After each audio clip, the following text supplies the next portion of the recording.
প্রধানমন্ত্রী শেখ হাসিনার আসন্ন চীন সফর হবে গেম চেঞ্জার, যা বাংলাদেশ চীন সম্পর্কের একটি নতুন অধ্যায়ের সূচনা করবে। এমনটাই জানিয়েছেন বাংলাদেশে নিযুক্ত চীনের রাষ্ট্রদূত ইয়াও ওয়েন। তিনি আরও জানান, অদূর ভবিষ্যতে বাংলাদেশ চীন মুক্ত বাণিজ্য চুক্তির সম্ভাব্যতা সমীক্ষা শেষ করতে বাংলাদেশের সঙ্গে একসঙ্গে কাজ করতে প্রস্তুত বেইজিং।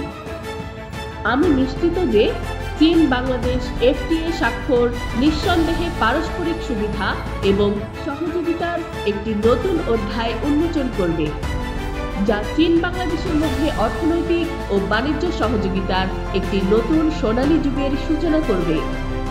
বাংলাদেশের প্রধানমন্ত্রীর পরবর্তী বেইজিং সফরের তারিখ জানতে চাইলে রাষ্ট্রদূত বলেন, লেটস ওয়েট অ্যান্ড সি।